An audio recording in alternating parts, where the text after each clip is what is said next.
Good morning, everyone. We're just going to wait until everyone has joined our webinar as participants, and then give a brief introduction and we'll dive into the presentations.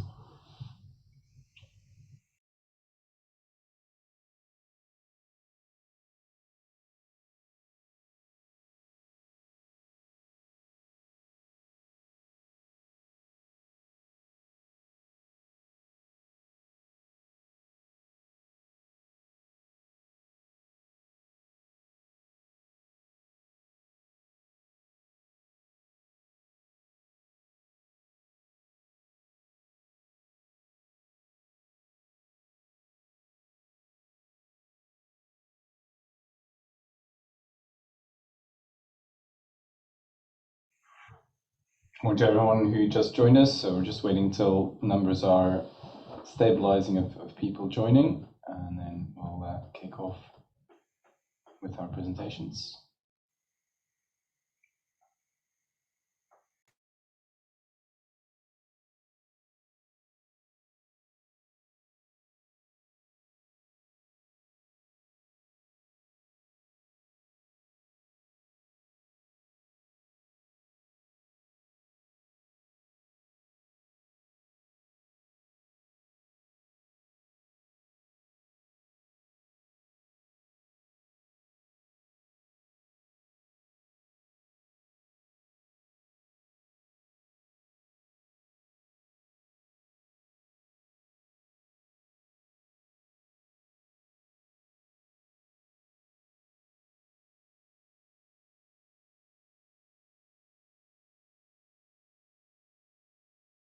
Great. The number of people that are joining us is slowing down a little bit, so I suggest we kick off. So good morning, everyone, and thank you very much for joining us for our webinar on space-based solar power enablers. My name is Frank Schoos. I'm a space energy development engineer at the Catapult, and I was the technical lead for the project. So I will be hosting and walking you through the different presentations today.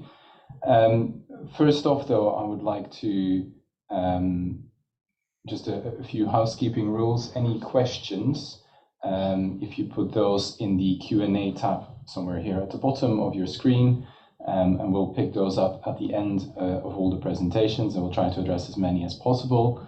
If you do have any questions that have not been addressed or anything afterwards, please don't hesitate to get in touch either with me or any of the participants if they share their contact details, and we can pick this up afterwards. To start us off, I would like to introduce Mamata from UK Space Agency, who will give the Space Agency perspective on space-based solar power. So, Mamata, all yours. Thank you, Frank. I'll just start sharing the screen. Let me know if you can see it. Yeah. Okay. Good. A very good morning to everyone. I'm Mamata Maheshwarappa. I'm the Payload Systems Lead within the Office of Chief Engineer at UK Space Agency.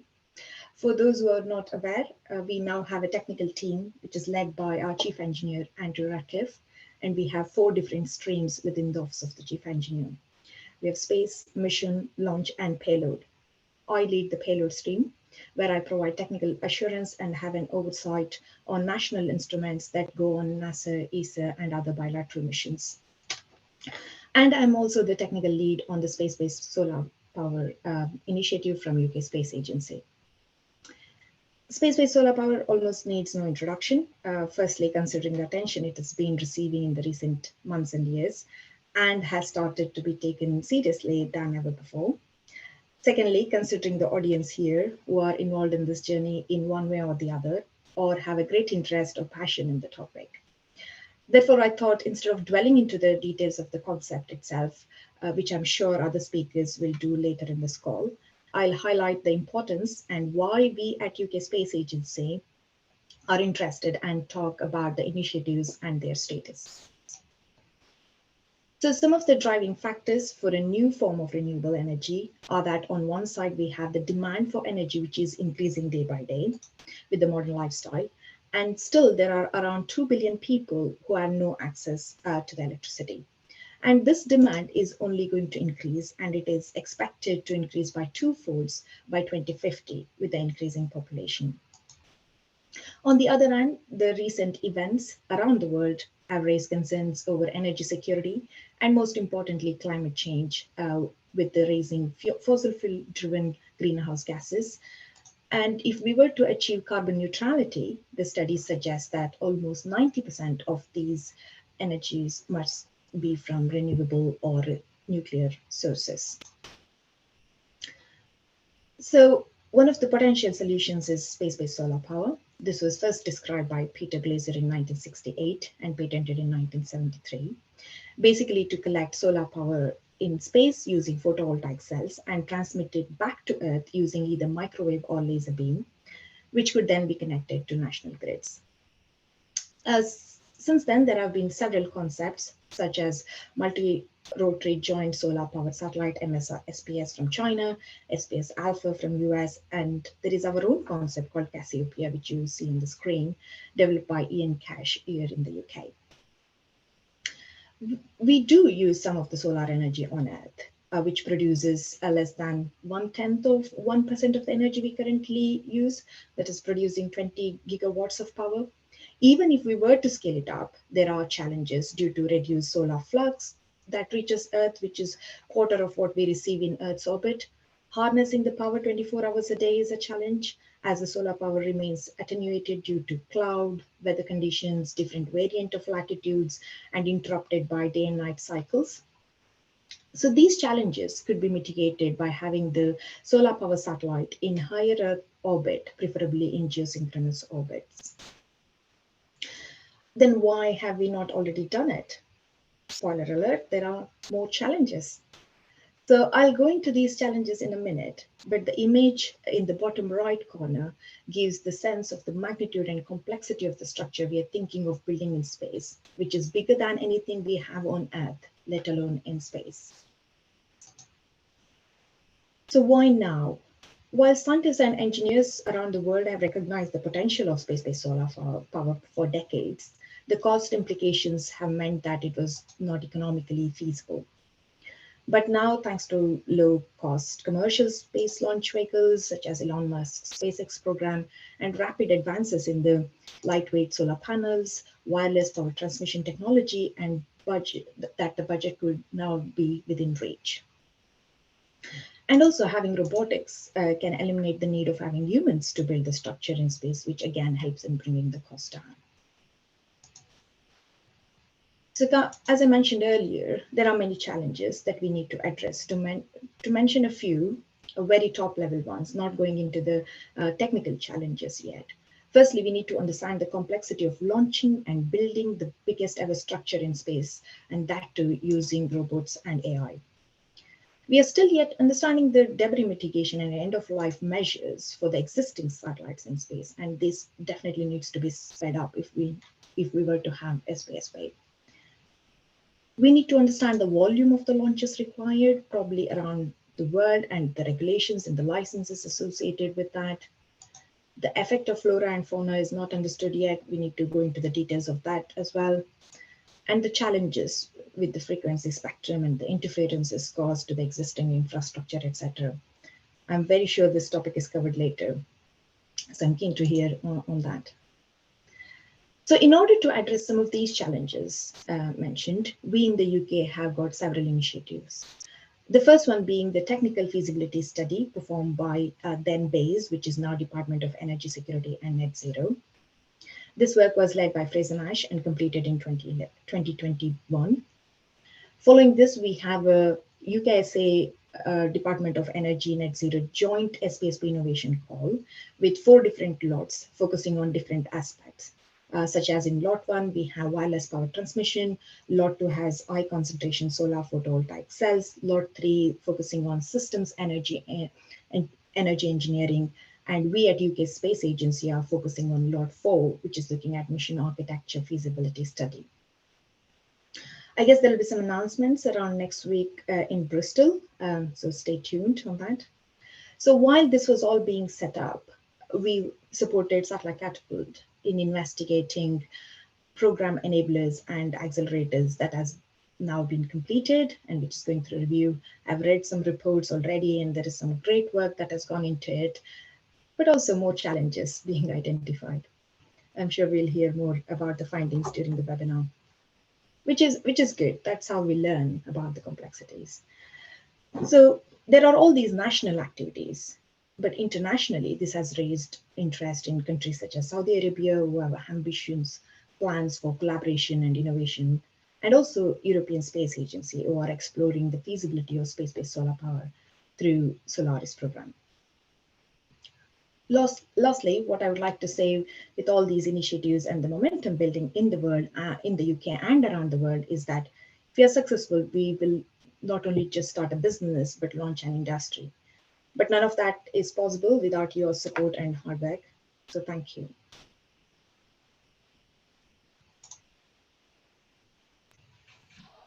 Great. Thank you very much, Mamata, for that introduction. I will just introduce our catapult perspective then on that before we go into the details. I'm just finding the right screen to share. Great. So,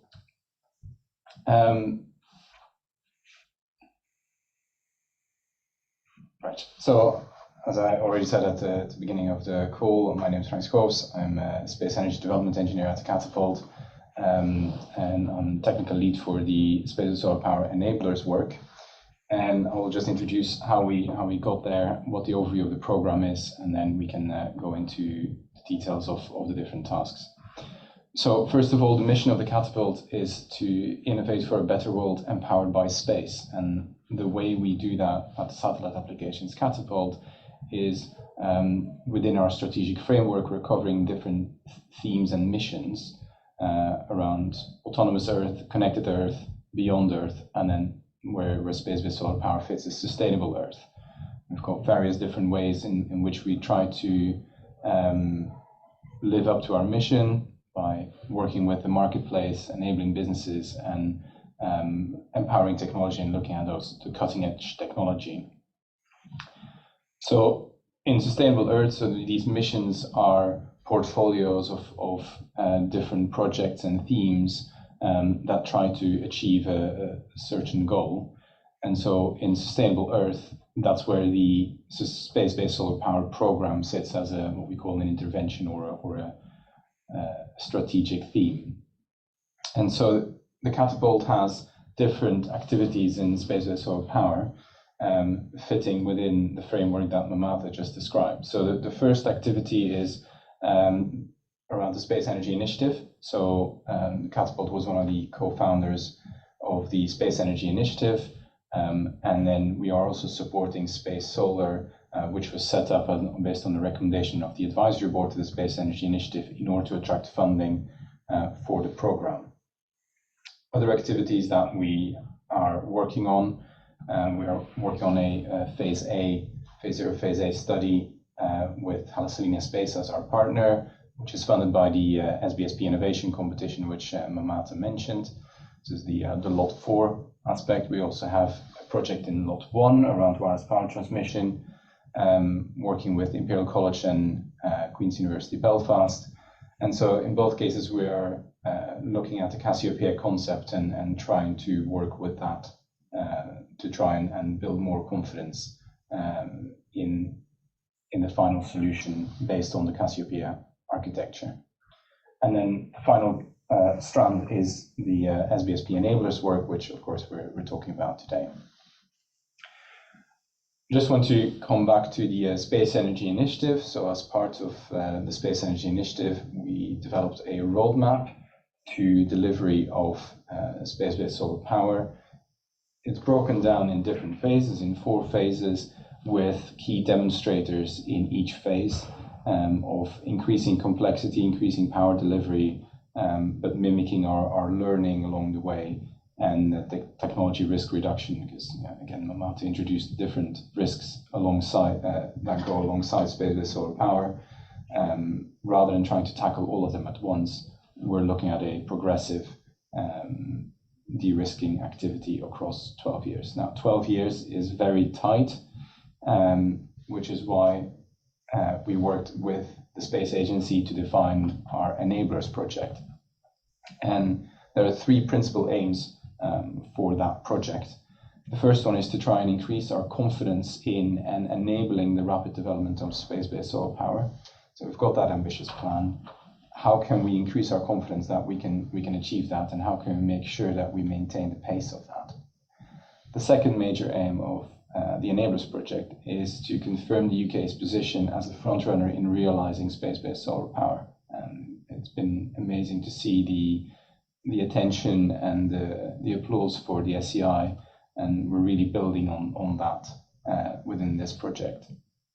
And finally, we want to leverage crossover benefits wherever possible, and that's going from the space-based solar power program to other sectors or other applications, but also bringing in learnings from other industries where possible. So with these aims, we then looked at defining the scope. What are the key questions that we try to answer? So the first question is, what knowledge can we leverage to accelerate the program? Is there anyone else out there who's trying to do something similar or not quite similar but relevant to our program? Second question is, how can we increase our confidence in wireless power transmission and work with that?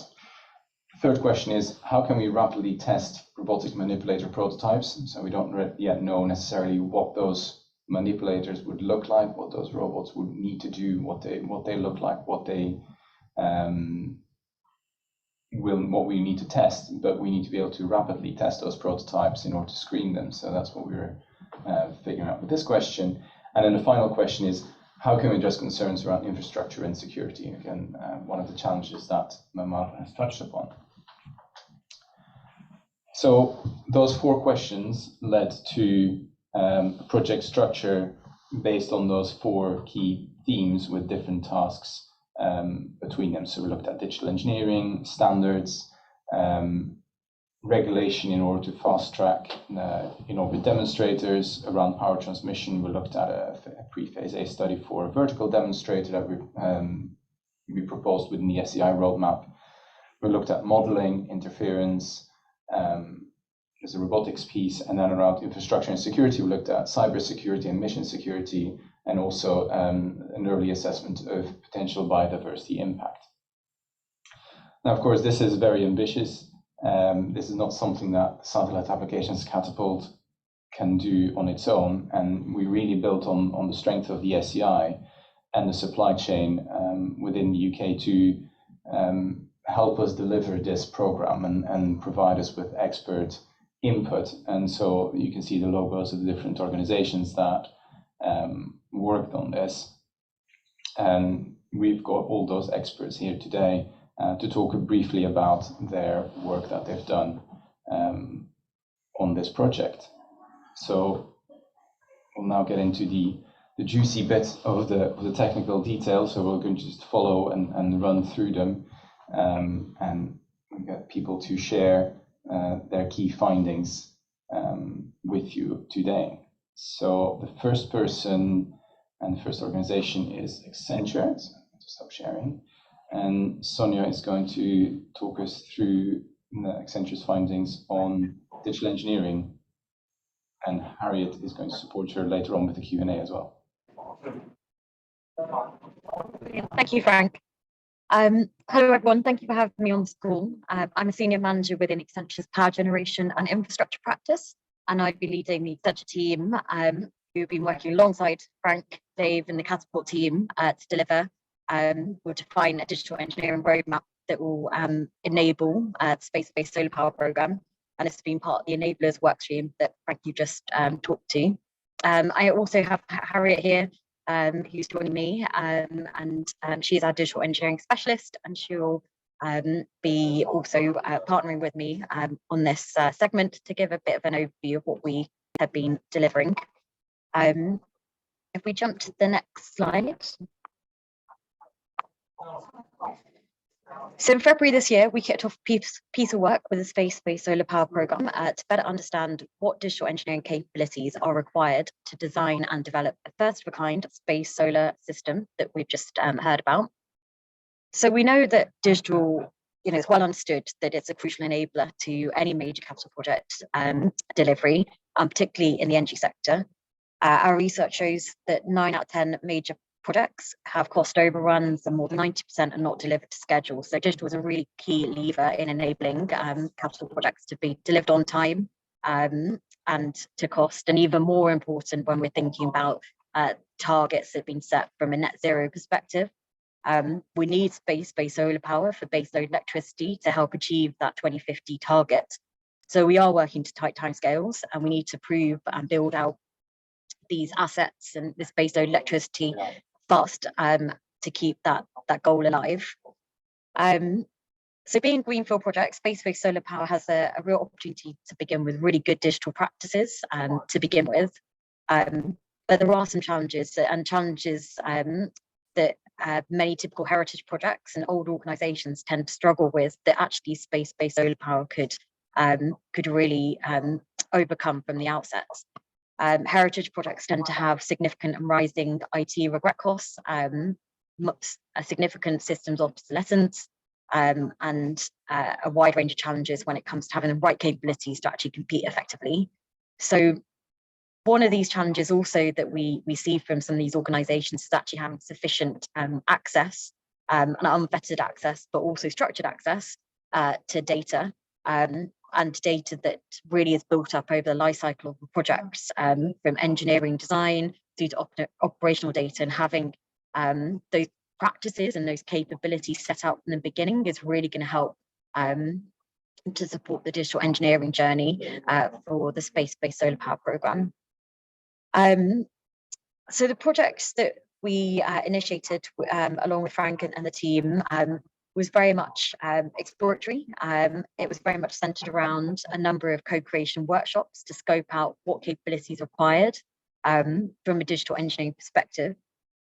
There are unique characteristics to this program, as we've heard about. The project is unique, it's at an early stage, which also means that there are a number of unknowns that we need to factor into defining the capabilities and maturing them over time.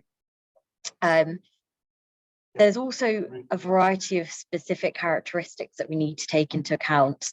So things like, as we popped up on the slide, the aspects around hypermodularity of the system, the creation of a disaggregated system of systems, the necessity for remote O&M, and so forth.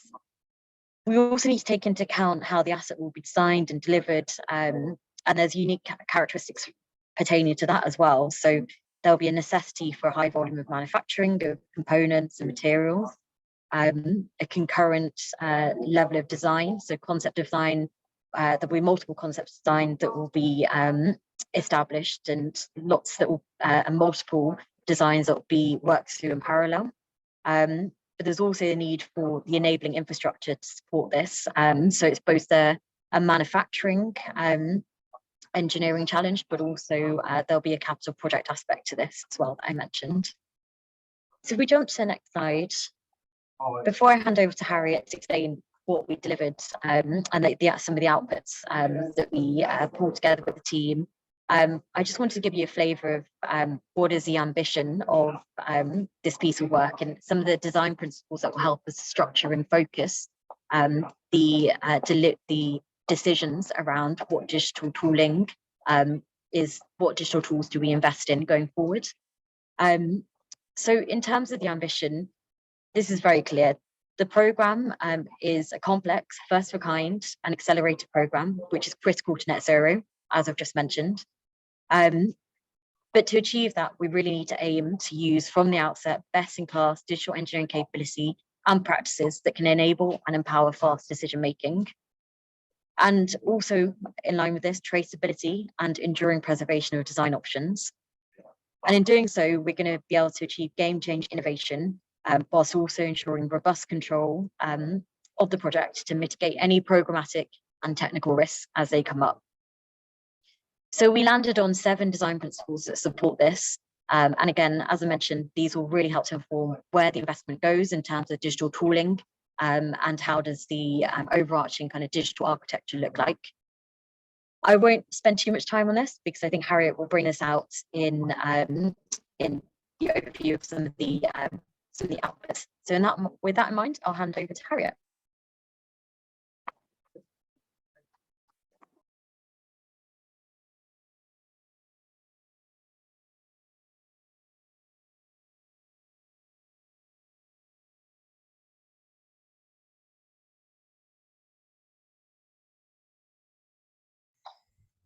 Sorry, Harriet, we can't Sorry, hear can you. you hear me? Yeah, that's Yeah, good. you've got me now.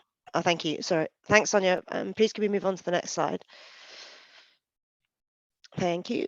So over the course of the program, we used the program ambition, as Sonia's just mentioned, and the design principles to help us bring together two main outputs. So the first of these was the process catalogue, which was specific to the space-based solar needs, and brought together the capabilities and processes that are needed in the digital engineering space to allow the movement through the quick development cycles and have multiple simultaneous development cycles happening. We focused on the people, the process, the tools that would be required to achieve this. The second deliverable was the prioritized digital engineering roadmap.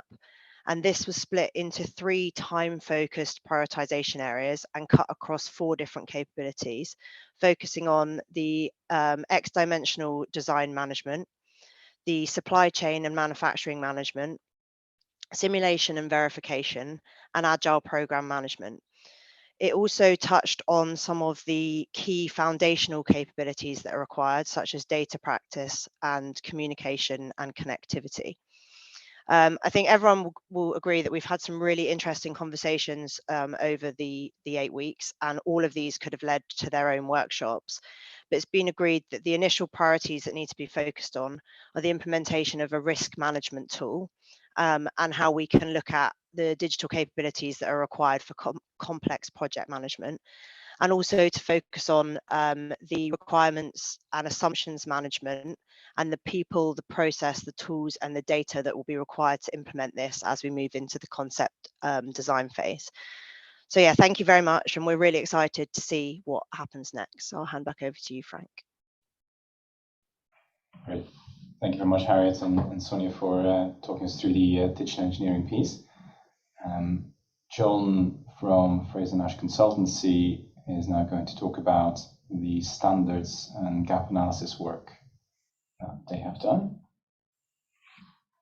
Yeah, brilliant. Good morning, everyone. Hopefully you can see my slides there. Yeah, it's all good. Yeah, brilliant. So yeah, my name is John Bull. I'm a senior engineer at Fraser Nash, and today I'm going to be talking about the standards landscape for space-based solar power. So I'll start off with a general comment on standardization. That is that standardization is useful where multiple organizations are tackling a general problem and require some level of interoperability or recognized safety. And the questions that we're addressing in this work are, what is the current standards landscape of space-based solar power? Where are the gaps?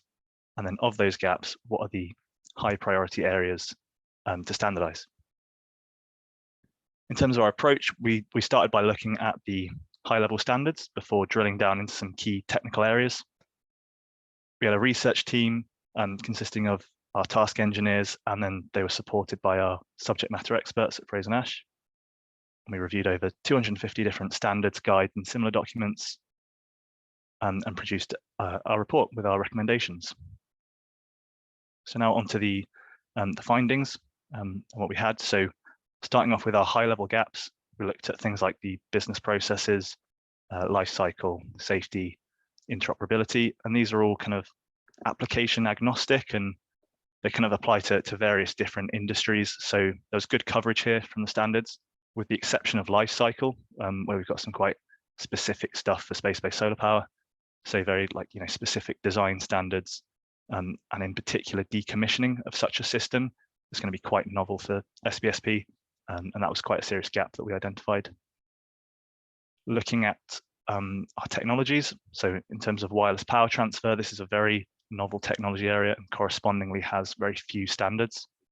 There were some standards around things like frequency allocation and safe exposure limits, and we explored different applications such as radar to kind of confirm that the extent of the gaps in this area. For power conversion, this is very well standardized, as you can imagine. Things like interface to the grid and supplying power is very well standardized. And the main gaps relate to the reception of wireless power in this area. Then we've got photovoltaics. There's a lot of standards around terrestrial PV and also concentrated PV on Earth, but spaceborne photovoltaics, in terms of concentrated photovoltaics, that's less well standardized. And that's kind of our main gap there. And then in-orbit service and assembly, a very novel area, so using robotics in space. We looked at 5 main areas here, so robotics, in-orbit assembly, autonomous systems, the use of AI, and also additive manufacturing. And we found, significant gaps around the sort of servicing of satellites in space, which, as you can imagine, that's not a typical operation to go back up to your satellite and do work on it. So yeah, gaps around there, the interfaces of robotics and also things like grippers and tools that you might use in space with the robotics. Now onto the recommendations. So a reminder of the question at the start, which is what are the high priority areas to standardize based on the gaps we've identified? And here, to determine priority, we've used a guiding criteria of what is the opportunity of standardization to reduce the level of development work needed. And from this, we identified 4 high priority areas. So first of all, disposal and decommissioning. As scrutiny and concern grows over things like space debris, we're going to have challenges with decommissioning a satellite of the magnitude that we've got here. And so an SPSP development program needs to engage with the efforts of standardization in this area to ensure that large satellites are accounted for. For wireless power transfer, as the technology matures, an SPSP program also needs to engage with this. I imagine, well, we kind of imagine that wireless power transfer is going to have applications far and wide, so outside of SPSP. So it's important to ensure that SPSP is considered as those things get standardized. In-orbit assembly, we think that standardization in this area can provide a path to quality assurance of in-orbit manufacturing techniques. However, that's caveated with other space sector stakeholders may not be as interested in this because it is quite specific to SPSP, but still important for an SPSP program to have that recognized certification. And then finally, rectenna design, and this is how we receive the power back on Earth.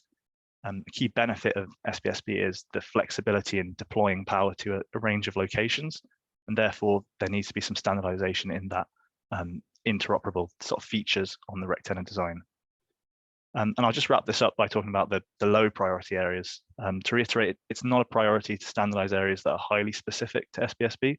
For an area to be standardized, it's got to have agreement and perceived benefit amongst a group of stakeholders. So things like in-orbit servicing, robotics, launch procedures, and space solar equipment are all gaps in standardization, but lower priority because they're quite specific to SPSP. And that concludes the standards landscape. So I'll pass over to Andy Bradford, I believe. Thank you very much, John. And yeah, you're absolutely right. Andy from UK LSL will talk about the regulatory piece, which fits nicely with the standards. So over to you, Andy. Thanks. Hopefully you can see my screen. Yeah, my name's Andy. I'm co-founder and CEO of UK LSL. We, amongst other things, including launch services, we look at regulation. We have been doing for a long time, spaceflight regulation. So we undertook this study to look at the regulatory aspects of SPSP. So just going to program objectives, study objectives. Yeah, again, it was a very technically focused study to look at the technical regulatory challenge that would be coming with the SPSP program as it's provided, and very much looking at the sort of roadmap that Frank put up a few minutes ago with these intermediate IOD missions. And really, just jump into the crux of this, was to keep regulatory issues off the critical path of the program and to make sure that we were we had plans in place and we could put actions on the program, particularly with regulatory engagement and making sure that the regs were ready so that you could license these missions when you wanted to and you needed to. So obviously there are big challenges associated with the final configuration, which is 12, 13 years away. But actually some of the intermediate missions also pose some issues and some technical challenges, which actually John has kind of highlighted. You're going to hear a lot of commonality, and I assure you we didn't get to talk beforehand, so that's good that we've done two quite overlapping studies and come up with the same conclusion. So yeah, did looked at these things and to come up with some recommendations and next steps basically.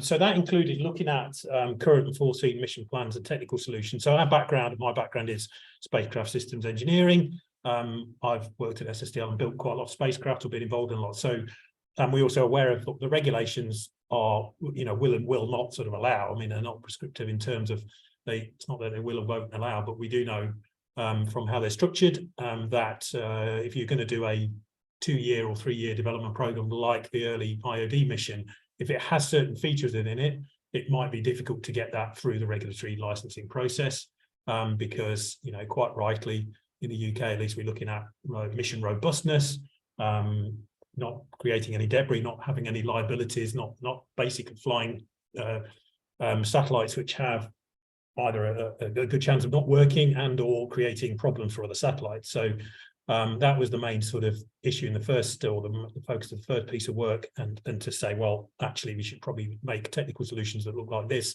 They will be most licensable. And then put a plan in for addressing those challenges. This includes inputs to those technical solutions and talking to the regulators. So main piece of our work actually was talking to the regulators and saying, well, we think this might be an issue here. Sort of, do you agree?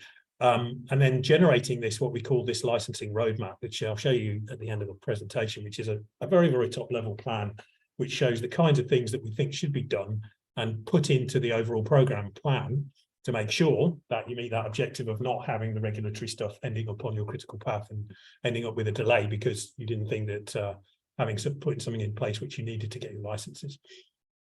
So the main regulatory challenges, and this is interesting because it does overlap with what John just said, the whole area of wireless power transmission, both in terms of the space-to-space, so you may not know, but there's an early concept idea which is to do an in-orbit demo where you beam power basically between two spacecraft. But of course, the rest of it from the second demo and then all the way to the end is all about wireless power transmission from space to ground. This is not really doesn't really fit, or is not really covered easily and readily with any current regulation. So there's bits of it that kind of fit in with certain regulations. Of course, it has relevance to spectrum and safety. And we saw, there is some work and there's some existing things here that people would look for. So for instance, spectrum, and I think this is going to be covered elsewhere probably, you probably will need dedicated spectrum allocation. Spectrum is allocated every 4 years at the World Radio Conference by the OTU. It's a long process to get allocation, so you should have time, but you've got to get on with that early and start working on what spectrum you want. Safety, as well as, what are the safety aspects of this? The early work has shown that it should be safe, but there are regulations and there's some standards that we probably need to abide by, including these International Commission on Ionizing Radiation Protection, which is what Ofcom would look for in the license application, and also another one which is about control of electromagnetic field. So the second piece is again the large-scale autonomous assembly of structures. So we do this. We know how to do some of this in space. I've worked on some active debris removal missions, but this is at a scale which is way beyond anything that we can look at and say we could regulate at the moment. It does fall under this general rendezvous proximity operations and docking, that's what the D is. But it's a scale of complexity which is way beyond what we've got. So obviously we know that the UK policy for this is in development, should be ready this year. The key recommendation is to make sure it recognises that. So this is the regulatory roadmap. Again, it's basically a representation of program actions we think should be done in order to make sure that they interact and sort of intersect with the various missions that we want to do, and make sure again that the work is done in a time frame that allows those missions to go ahead when we want them to do and to do the things that we want them to do. So the key recommendations, actually, it's really about getting working groups together and getting stakeholders together to look at who's responsible for this, and particularly the wireless power transmission, and particularly the safety aspects, and make sure that everyone's in a room and saying, yes, we understand what we're trying to do here, and this is how it should be done, and here are the kind of principles and standards we should apply. Again, working groups on spectrum, I think that's probably well understood that needs to happen. And then we definitely need to make sure, I think, that what we see as needing to be regulated on the RPO side is built into this discussion and this policy stuff that's going on right now, to make sure that we basically future-proof those late emissions and make sure that the RPO policy covers them and what they're trying to do.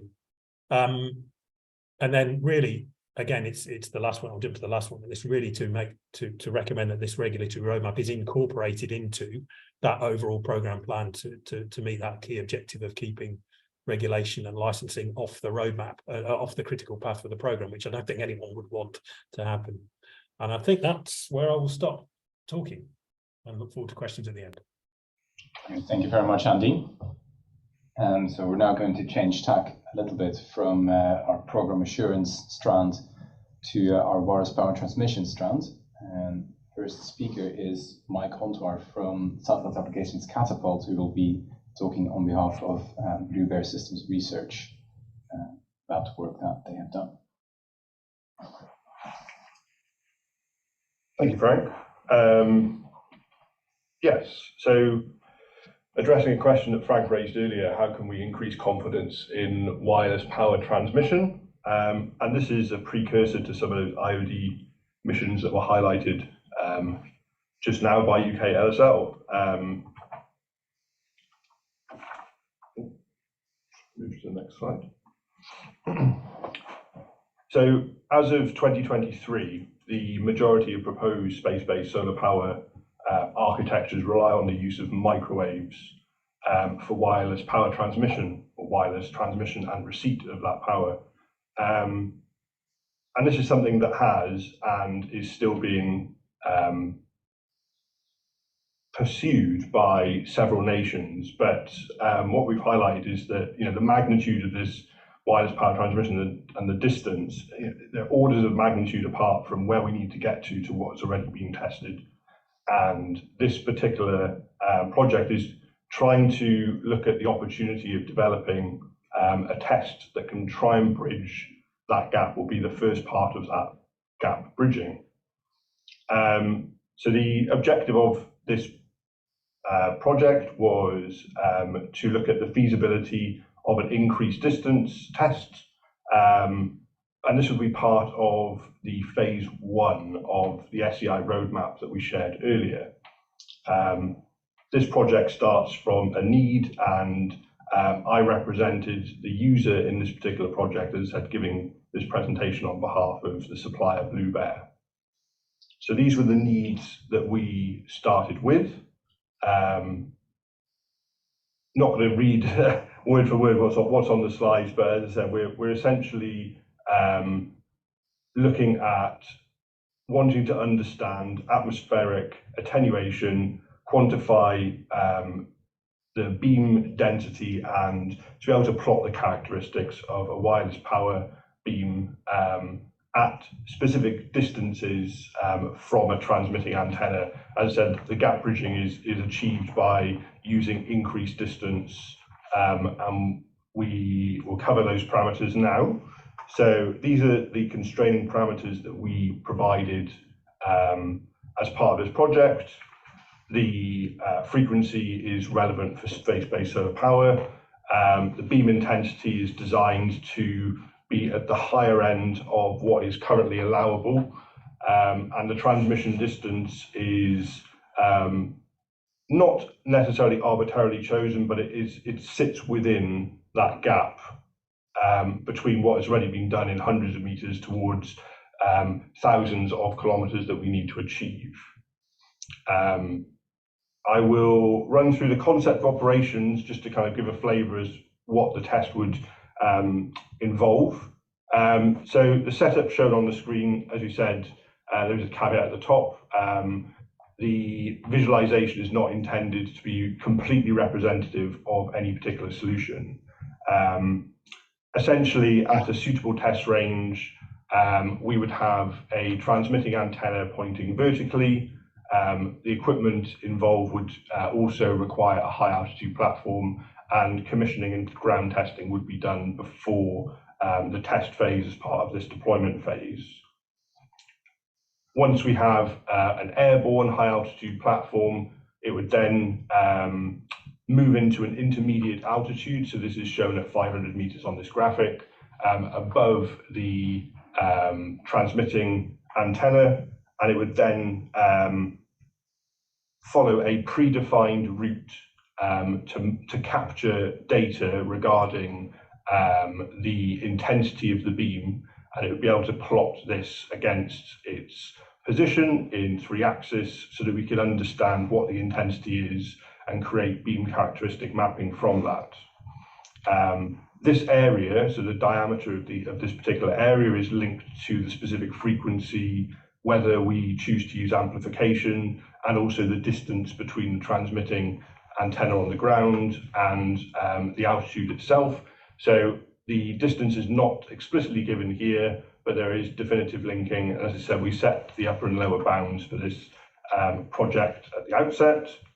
The next phase of the test would see the altitude increased.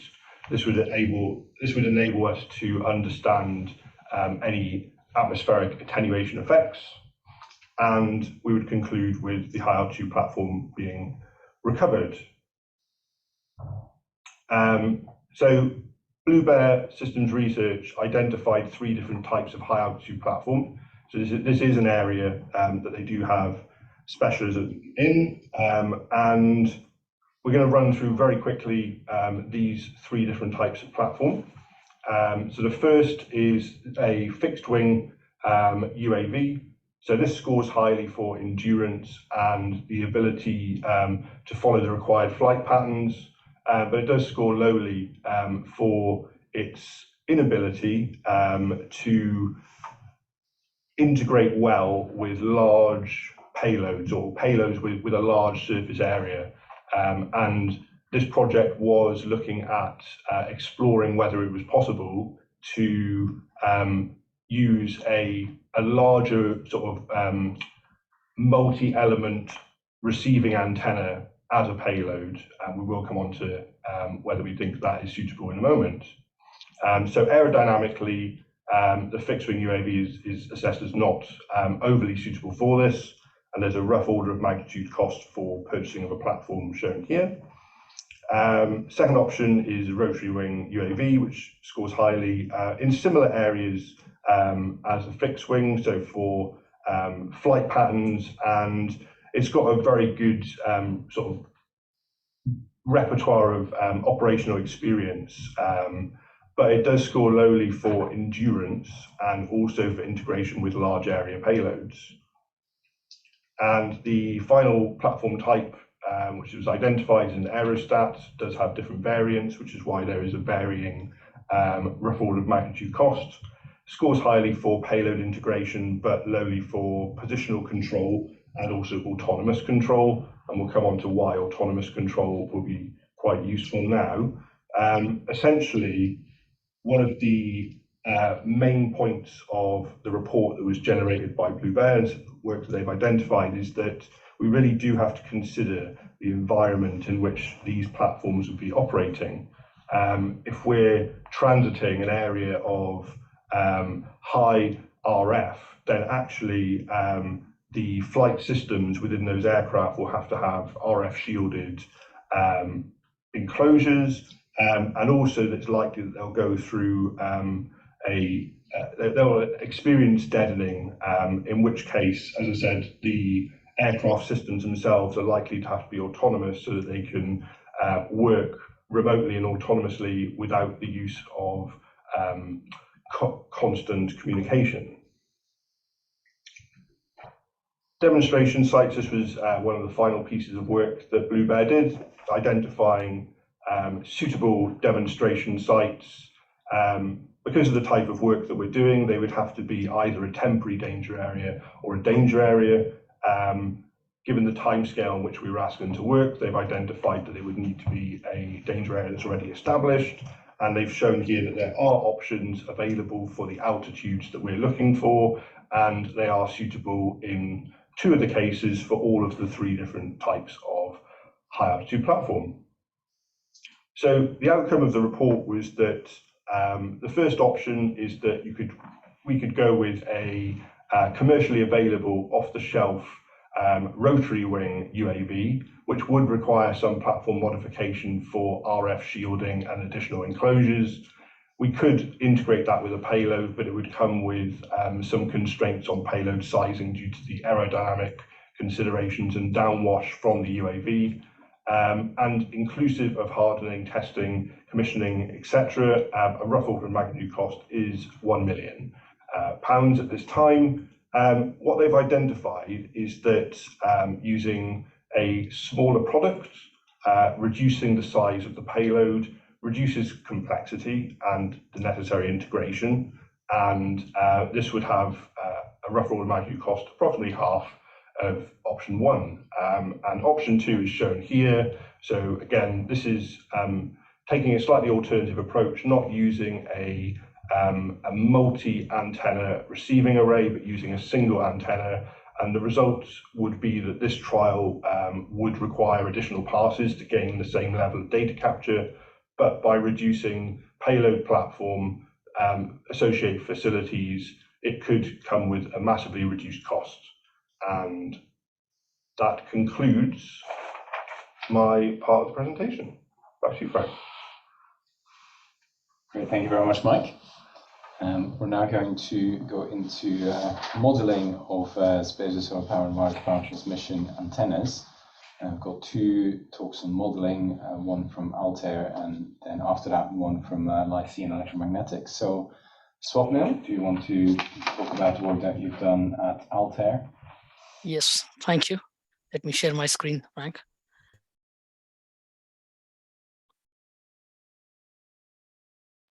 Okay, all good. Can you see my screen? Yep, we can see that. Yep, thank you. Just sorting some of the stuff.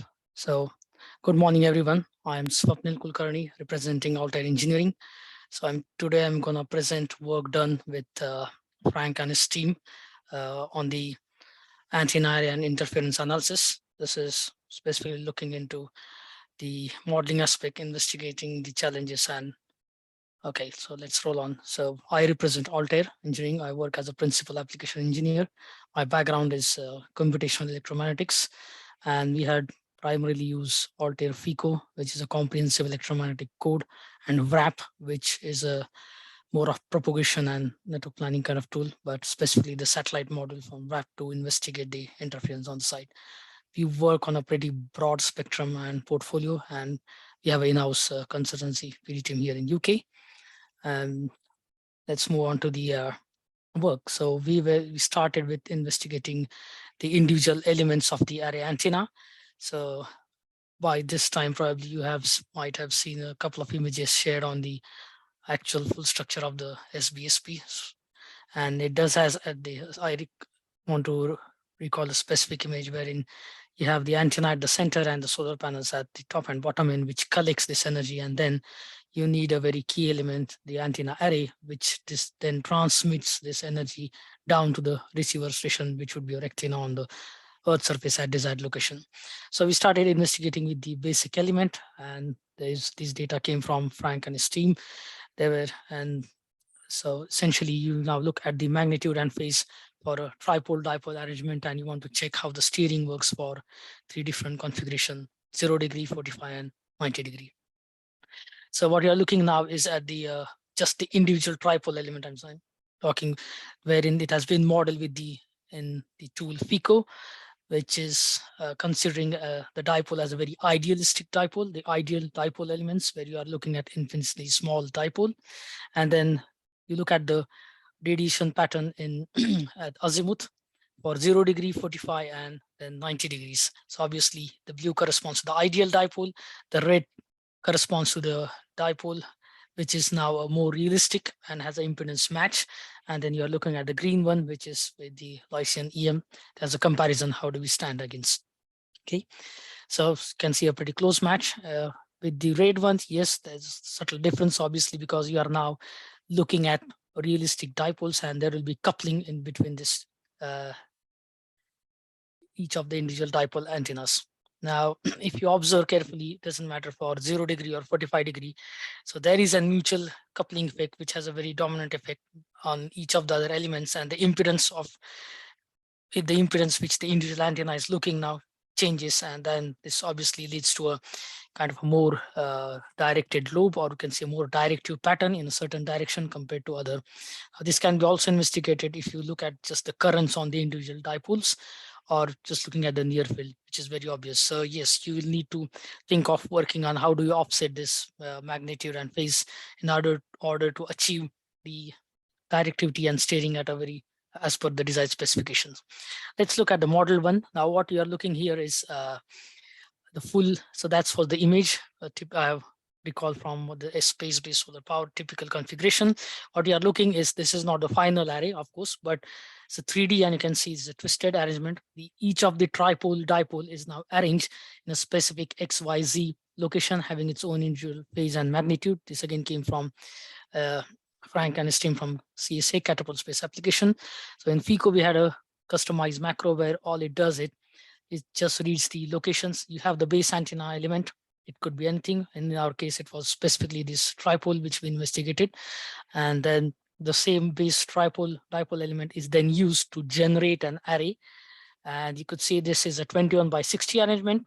And we then quickly ran this model to investigate how does the far field pattern looks for azimuth, and then in elevation for a dipole element, which was considered as a full wave dipole with a match impedance. And then you could see there are two curves, each for azimuth and elevation plots. Essentially, you are looking at the gain of the antenna, or how the far field pattern would look in the 2D, in the azimuth horizontal plane, and elevation, the vertical plane, at 0 degrees, 45 degrees, and 90 degrees. And of course, a comparison with the Lyson EM code, how does it stand with respect to. So the difference here is we are now using a full dipole, or a physical structure of the dipole elements, and then of course, how does it stand with the ideal. Now, what we then decided to in the next stage was to build a more larger array, or there was a catch or caveat. So the for a larger array, when we started to do the actual physical modeling, it was quite big, and probably took, so I did allow to run, and it takes literally 3.5, close to 4 days, I would say, to build the complete array. Now, bear in mind the fact, the size and the number of elements. So the model one previously I presented, that has close to 3,780 dipoles. What we did was a quick investigation. Can we split this array? And this we had investigated. There was some work done in the past, and very happy to say that we have been involved with one of the Japanese laboratory previously on similar kind of project. So we decided to split the previous array as a validation to come out of a more, I would say, intelligent strategy, because you will now looking, the actual full size array has a much more higher number of elements, probably million array elements. And then the wise strategy is then split the array into 4, or we were investigating, should we split into 3 or 4 parts? So you split the large array, the previous one, model one, into 4 parts, and then you solve individually, and you now extract the far field pattern and combine only the far field pattern, which is a more lighter model, and then you solve. So there was a validation done quickly to understand how does the far field antenna or the far field patterns of the array compares to the antenna pattern when the array was split into 4 subsections or 4 parts. You can see there's a quite close match, and this we even just investigated for 0 degree, what I'm presenting. Of course, we did investigate for 45 and 90 degree. Now, obviously, this approach once was validated, and we are quite okay with the results for different 45, 0, and 90 degree steering. We then moved to the model 2, which is much larger. You can see the model 2 now contains close to, you can see the number of, now this has kind of a 3,690 dipole for each of the subsection, and the total number of dipoles are now close to 14.5 or 14,760 precisely, the number of dipoles in the entire array. So obviously this approach is much feasible, because if you split it individually, it just takes probably close to 35-40 minutes to build the array, the physical model, and then you can solve this in 6 minutes and 8 cores. The memory requirement is very, very, very negligible. This was, the models were run on a pretty standard machines. So there was a learning experience, yes, that you need, which we have feedback to the developer team here in Halte, that accelerate the model build process for, I would say, very large antenna array kind of modeling stuff. So let's move on to the next stage. So you are now looking at the, again, how does the far field pattern in azimuth and elevation looks for 45-degree steering configuration, 90-degree steering configuration, and 0, 45, and 90-degree, both in azimuth and then elevation. Again, this has to be compared because, of course, we were at this stage, we're not validating against measurements. So it would be good to compare against something on the other code, which in this case was the Lycian EM, which I think my colleague or friend would talk later. So once we are happy with this, we are now moving to the next stage, which involves interference analysis. Now that we had worked on the 2 different model variants, decided to use the larger array configuration, and the far field pattern from Lycian EM was used in this case. So WRAP is a tool which can investigate the interference between existing satellite networks, or interference between your space service and terrestrial service, or probably interference from space to terrestrial stations, or if you want to investigate what if there is a flight trajectory or path and then you have a satellite, and how in this case, because you are transmitting, these are the specification of the transmitter. You can look at the transmit power, and then of course we use WRAP to quickly model the transmit antenna. You can define the location, of course, it's a stationary, this is what the distance, and you have the receiver antenna, which is rectina at a certain position. So these were the specification shared to us by CSA. And then what we do was we use WRAP, which is our in-house tool. WRAP has been in the market for quite long, and it's very popular in the defense and aerospace domain, specifically on the radar optimization, a lot of satellite communication and those kind of simulation. Don't not go in detail. So what we are looking now is you need to specify the antenna specification for the transmitter, and then the receiver antenna, which was defined in a specific location here in this case. So we have a specific built-in map data. In this case, we use the map data from Ordnance Survey, which is local to UK, and it has a reasonable good, I would say, accuracy. You can change the resolution in this case. So we are now looking at the intentional, so where we have defined the rectina specification on the Earth station at a certain UK location. Don't want to disclose, but you can easily look. The good thing is you can directly define the national grid coordinates, and it's identify where exactly the location is. The first approach is obviously we want to first run a basic analysis and check what is the coverage analysis, or what is the power flux density received at a specific location where the rectina is located on the Earth surface. Bear in mind the fact we are taking into account all kind of aspects: reflection, diffraction, scattering, and attenuation. Because we are including the map data, it also includes the terrain profile, yes. And WRAP, as I said, has been in market for 3 decades plus. We consider all the ITU attenuation model, atmospheric attenuation. You can there's a very specific space, I think, propagation ITU models which are implemented in WRAP that can take care the path loss, and that specific the signal loss when it comes down from say 35,000, 36,000, or we support various LEO, MEO, and GEO orbits, but in this case it was very specific. You can calculate a lot of other aspects, but the first analysis is look at the power flux density when it comes typically to satellite, when you want to check the received. The next approach is interference. As I said, you can investigate different interference scenario. I'm just presenting one of those. So you have a test space. This is where your intended this rectina station is, and we added another test-based station to understand what is the interference if it is at a certain vicinity. And so obviously we define the specification for the test-based station, which is in vicinity to the receiver or rectina. And this is where it is located on. And then, of course, when you run the interference analysis, you can look in a very, I would say, high-level sense, what if the satellite is acting as an interferer, and vice versa, if there are other ways, if the rectina ground station is now referred as an interferer. Okay, you can reverse back because it's a simulation, and there are different approaches. So obviously, when satellite is acting as an interferer, you can look, there are some desired and undesired effects which you can observe. There's also an unwanted effects, which is obviously what we are really intended to look at the test-based station. So you can check what is the amount of power, the frequency. There are a lot of other aspects you can look into, intermodulation effects, and can you add filtering characteristics and other stuff, not going detail. But obviously I would primarily look at the signal to noise ratio to begin with. And then on the other side, you can check how does, in the sense, the rectina is acting as is now is treated more as an interfered. So it impacts both the satellite and the test-based station. And obviously, due to the proximity of test-based station, in this case, there will be some interference on the ground station. That's relatively low compared to satellite signal, but yes, that's pretty much from me. Thank you very much. Great, thank you, Swapnil. I'll stop sharing my screen. Yep. Right. Thanks, Frank. Hear from Timothy, who has done the work with Lysine EM.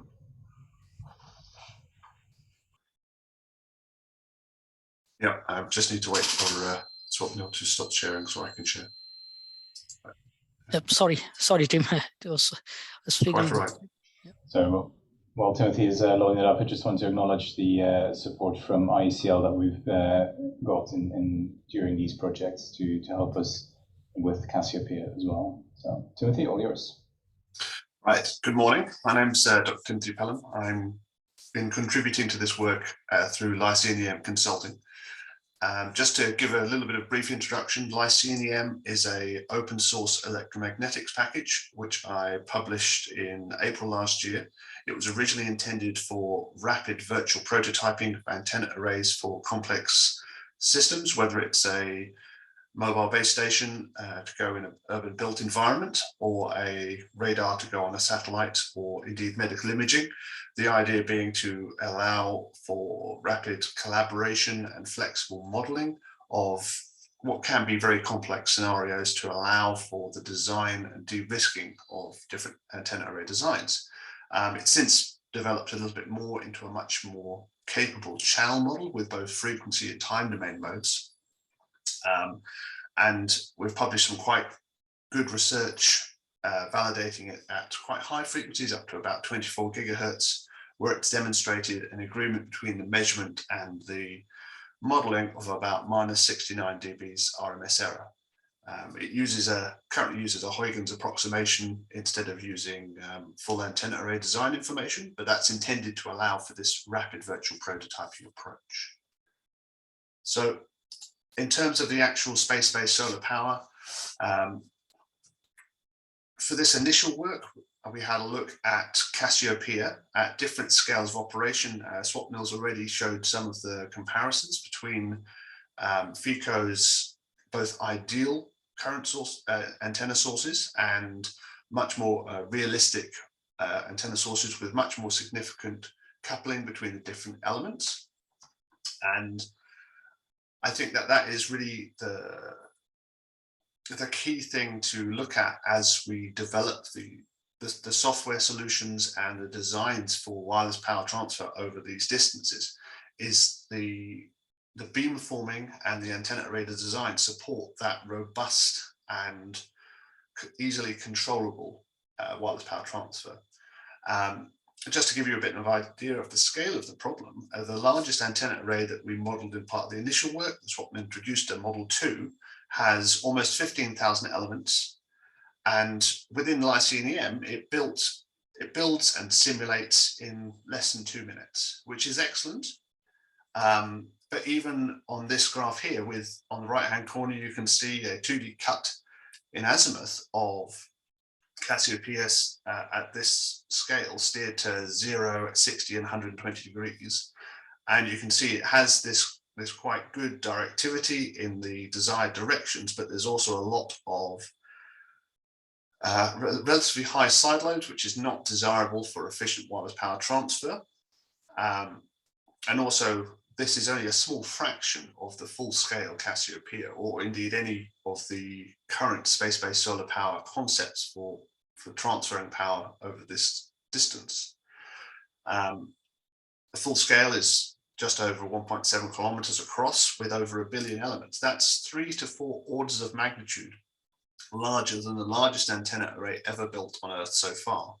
So there is an awful lot of ground to cover when it comes to scaling up antenna arrays, and also the design work and the modeling software to support these kind of scales of use. And more importantly, it's also a case that as we scale up, we've got to be able to support a traceable process, so that multiple different entities can use the same model and use the same information to be able to predict and understand the areas in which these power transfers will be ongoing, and the effects across the landscape around the receiving array, and also the effects of interference and things like that.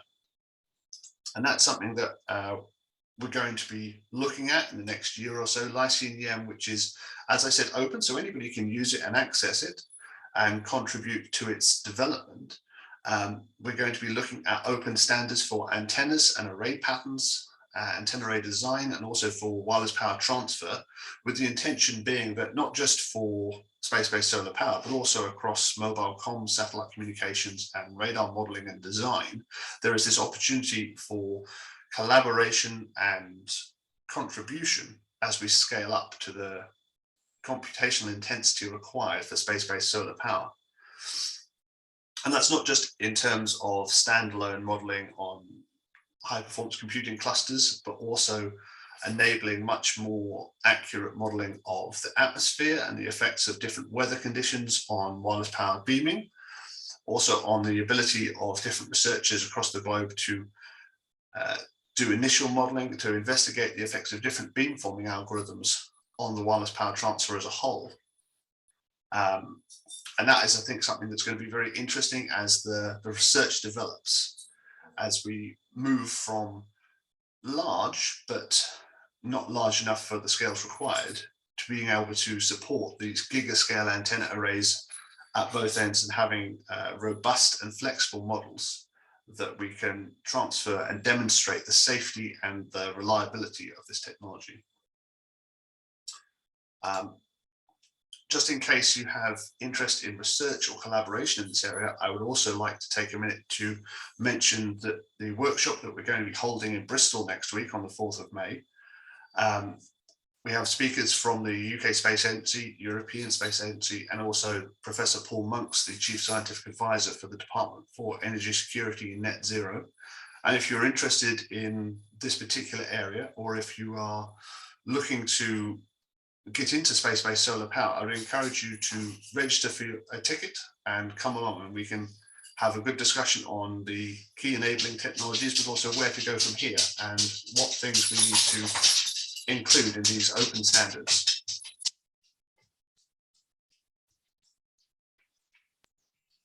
Great, thank you very much, Timothy. And we're now going to a different topic again, and Jeremy is going to talk about robotics. Thanks, Frank, and hope you can hear me and see the screen. Good, excellent. Good morning, everybody. My name is Jeremy Haddell. I'm the in-orbit service and manufacturing robotics development lead for the Catapult, and I led the team looking at work package 4, which is the MIDAS tooling interface proof of concept. What does MIDAS tooling interface mean? Well, as has been, my slides will move. There we go. If as been alluding to earlier, we're going to have to rethink how we design spacecraft, particularly when we start to think about space-based solar power. But this has a lot of commonality with the way we construct spacecraft in the future for in-orbit servicing, deep space exploration, planetary exploration, all kinds of different things. And what you see here is some of the key areas we've been investigating around the design of future spacecraft, and the ones highlighted in yellow are the ones that we've really focused on in this program. And we're looking here at things that are modular. That's going to enable us to build them faster and more effectively, and potentially without the need for astronaut EVA in the process. We're going to need some sort of grapple fixtures, some interface standards, a way of quickly disconnecting and attaching devices, tools, parts of the spacecraft. And we also need to start thinking about through life design for robotics. It's okay to start to think about using robotics to design and to assemble, the spacecraft. But we also need to think about how we're going to service that spacecraft. How do we repair solar panels? How do we repair parts of the spacecraft as they will do in the space environment? Now, a lot of people have been putting a lot of effort into looking at how we dock spacecraft together. But what we saw is there's not a lot of effort being done in the attaching the tools to robotics. And when we started looking into this, we saw that, yes, the Canadarm has interfaces on it that allow us to attach various different tools. But just because of the nature of the calendar arm, it's quite a complex and large device. But when we start looking in traditional manufacturing environments, we see the kind of devices you see on the right of the screen there, which is a standard tool changer. Now, these are being applied to industrial robots for decades and allow industrial robots to carry out a range of different tasks without having to change the robot. They're modular, they're quick release, they give all the kind of things that we think we might need to assemble and service something like a Cassiopeia spacecraft, because we don't really know what that looks like yet. So we're having to make some assumptions around what we need here. So the picture on the right is essentially what we focused on. And what we came up with, sorry, let's just talk about deliverable. We wanted to develop a validated proof of concept. And we needed to have a digital twin of that because, again, we want to be able to manipulate it, we want to be able to use it, and we don't have enough data yet to say this is the actual design. And we wanted to create a reference document. And that document is not the final article. It's trying to gather data together or information together for the use of the tooling interface and how it can be designed. And we expect it to be built on and expanded as we go along and we start to understand how the spacecraft is developed. So this is Midas. This is the mechanical interchange device with interface standardization. We're quite good at coming up with clever little names for things, but essentially Midas consists of two components. The upper component is we affectionately call the baked bean can, and a lower component which is called the coaster. And these look a little bit like this. So the baked bean can on the left-hand side is the main interface to the robot.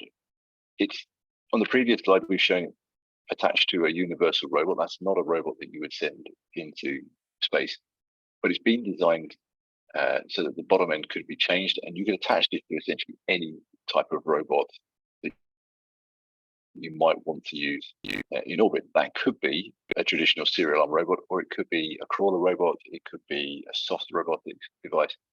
It doesn't really matter what it is.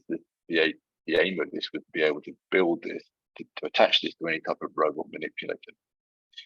On the upper face, you can see there you've got some guide pins. Those guide pins interface with the coaster, which you can see on the right-hand side. Once they're locked, they've come together as a single unit. There's a mechanism inside the main body of the canister, sorry, the tin can, that locks the two end devices together. So you can see there are some slots put into the guide rails inside the can, which you can't see. There is a mechanism that locks those in place. It's not overly clear on this picture, but there's a ring of pogo pins in the middle that provides us power and communication interface to whatever device is attached to the coaster. Now, the coaster itself is a fairly dumb device. It has no onboard power, no onboard computing. It receives all of that from the can. But what the clever thing about the coaster is you can attach any different type of tool on the end. So on the right hand side, you can see we've got a fairly simple 3D printed gripper, but that could be a camera system, that could be a much more sophisticated gripping mechanism. It doesn't, the principle behind this is what you attach on the end of the coaster is really up to you, but all the power and the control comes through the main robot system and through the beam, the tin can onto the coaster. So those are the components. I know we're a little bit behind on time, so I was going to show you a video of it working, but I don't think we've got time for that.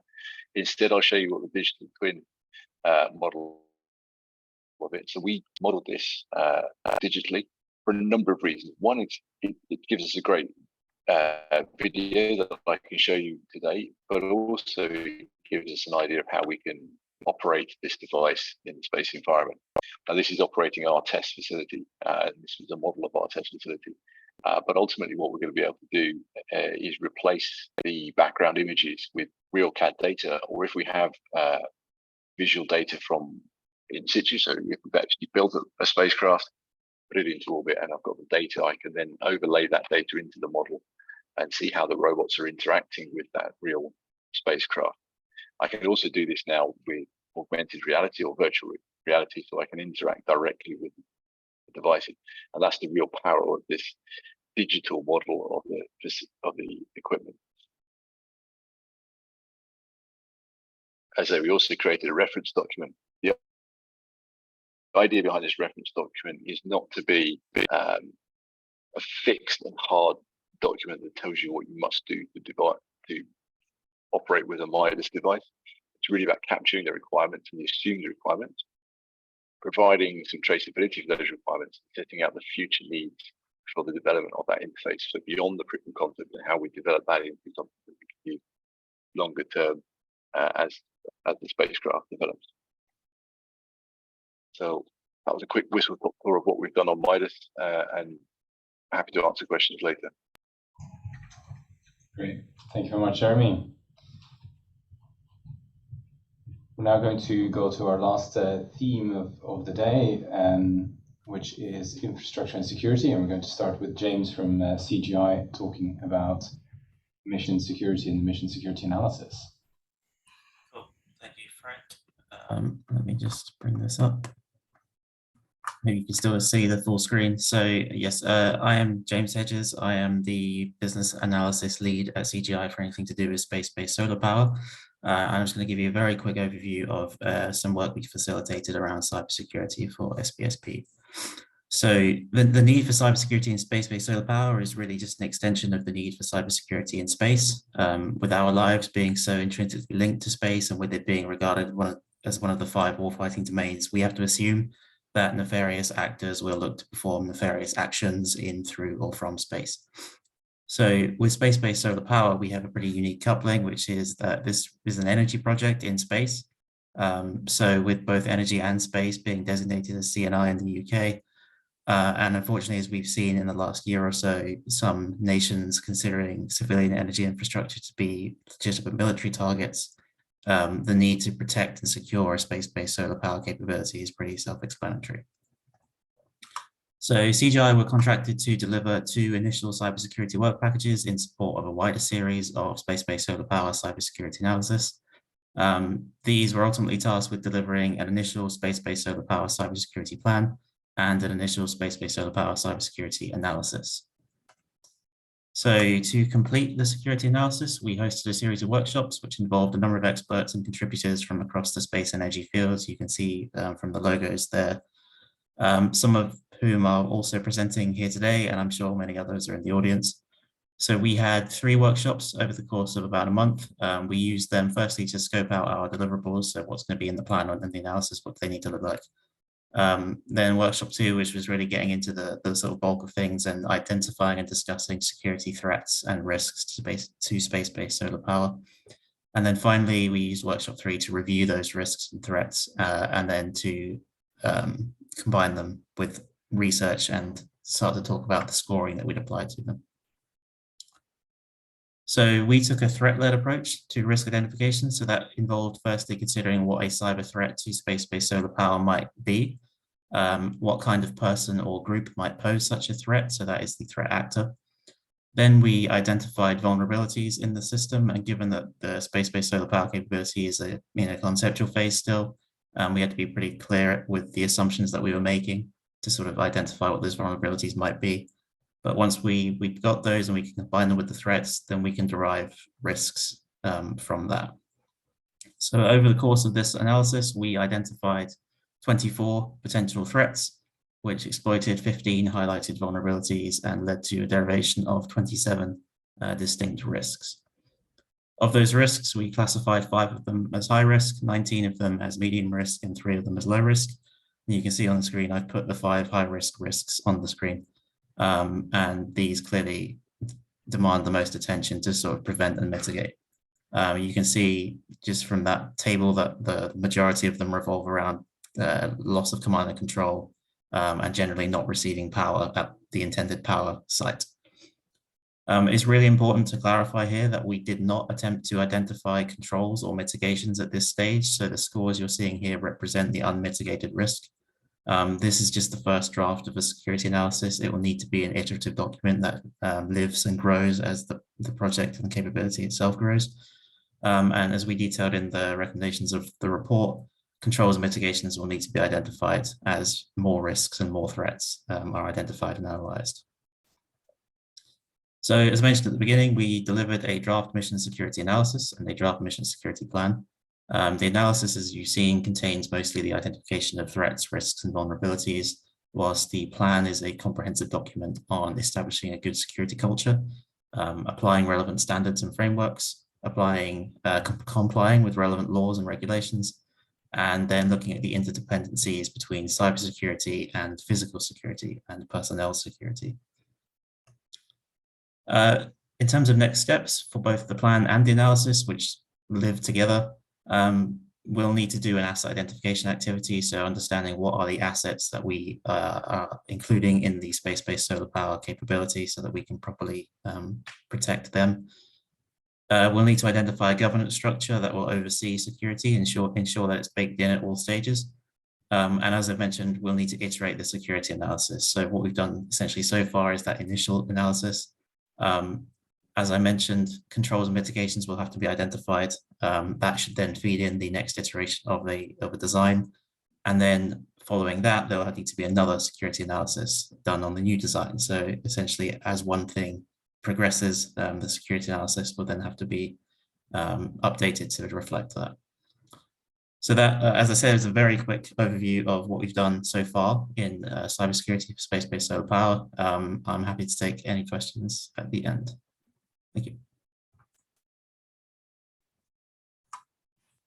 Great, thank you very much, James. And then last but not least, we've got Richard to talk about the biodiversity assessment. So Richard, before you start, looking like the time won't allow us for live questions, so I encourage everyone to type their questions in the Q&A box, and also for the other panelists to look at those questions and try to type an answer. Over to you, Richard. Okay, thanks very much. Just share my screen.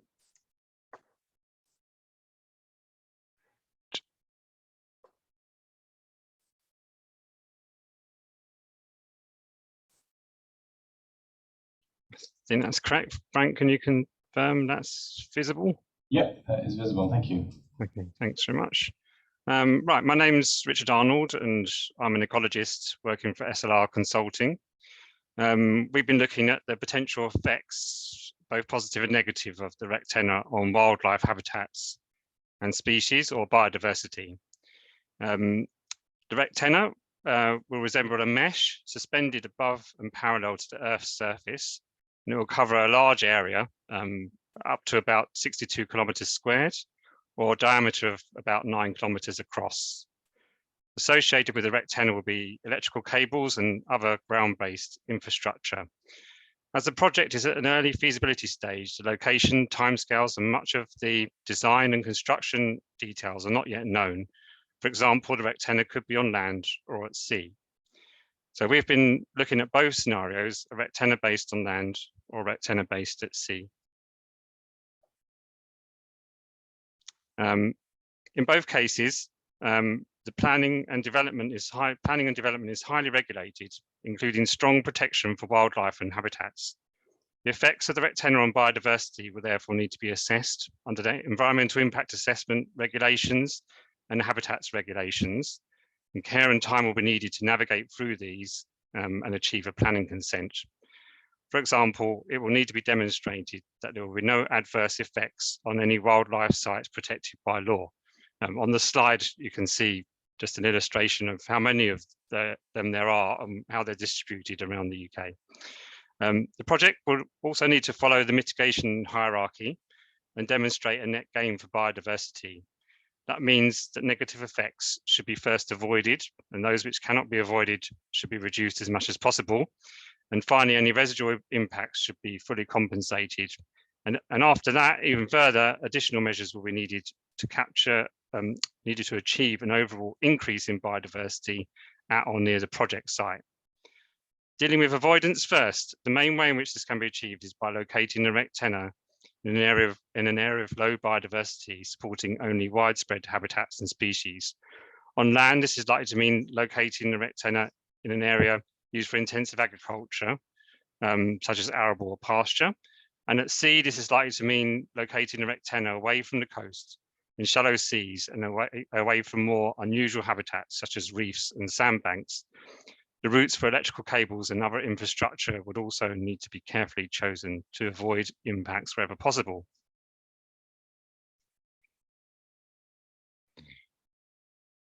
Once an emerging location is known, a detailed ecological surveys will be required to establish the likely effects and inform further mitigation measures. The survey standards and methods will be aligned to new wind farms or similar types of infrastructure. Surveys will include birds, bats, mammals on land and at sea. The slide is just some nice images of the kind of animals that we would need to consider as part of our survey work. Mitigation measures will be needed during the design, construction, operation, decommissioning of the wrecked tenor. Such measures could include ensuring that the microwave beam is too weak to be harmful to wildlife, such as birds which may fly through it or land on the wrecked tenor. Positioning the wrecked tenor at a height where most wildlife would not encounter it, for example, above the height that deer could jump, and also the height that dolphins, for example, could jump, which is much more complicated than it sounds. Designing the wrecked tenor to allow light through to the ground or sea for photosynthesis, while at the same time being detectable by birds and bats, would also need to be included in the mitigation. As would designing the wrecked tenor to minimize the risk that birds and bats could become entangled in it, even if they're flying at high speed. Some species of birds, for example, dive into the sea to catch fish. Another measure would be reducing the number of poles required to support the wrecked tenor, if this also had the effect of reducing its overall footprint.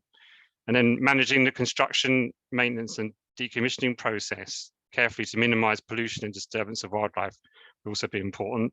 This could include reducing underwater noise during the installation of the wrecked tenor, because that could disturb marine mammals. And that would all be similar to what's done now for offshore, on and offshore wind farms, for example. Even with these measures in place, there is potential for profound changes in the ecosystem below and around the wrecked tenor. On land, this would be through loss of tall trees, potentially, reduction of agriculture, exclusion of some large birds and some species of bat, and increase of shade. And at sea, this could include the introduction of hard surfaces, so that attracts different species to live in the area which don't live there now. Reduction in fishing, exclusion of plunge diving birds and marine mammals, increased shade again, and changes in marine processes around direct tenor poles. To finish on a positive note, though, the reduction in human agriculture and fishing, if that's what happens in and around direct tenor, could be a significant benefit, creating a de facto protected area and offsetting the potential negative effects on biodiversity of direct tenor and the other infrastructure. This is very much like everybody else, a preliminary assessment, and much more research is needed to properly understand the effects of direct tenor and how best to mitigate the negative effects through careful design, and also how best to maximize the benefits that could be delivered in the way I've just described. And that's my 5 minutes on what the work that we've done so far on biodiversity impact. Thank you, Frank. Fantastic. Thank you very much, Richard. What a great way to end with pictures of animals. Yeah. I'm afraid we've run out of time for any live Q&A, but maybe if I can invite all the speakers to put their cameras on briefly. I just want to say a huge thank you to all of you for your time and effort this morning and throughout the program. Thank you very much, everyone, for attending as well, for dialing in and listening to our talks. There have been a few questions around making slides available. We'll make our best efforts on that. We're acknowledging that everyone presenting needs to agree to share those as well, but we'll work on that. So yeah, just a close-out comment. Thank you very much, everyone. You'll see this is the start of a journey where we've engaged a small number of organizations to try and work towards space-based solar power and realizing space-based solar power, but inevitably it will require the whole supply chain and a much bigger collaboration to deliver this going forward. So any other questions that remain in the chat or on the Q&A, we will pick up afterwards as well. So if you've got any last minute questions, please put them in the Q&A and we will make sure that they get answered. So yeah, thank you very much, everyone, and hope you have a great rest of your day. Thank you. Thank you. Thank you, Frank and everyone. Thank you.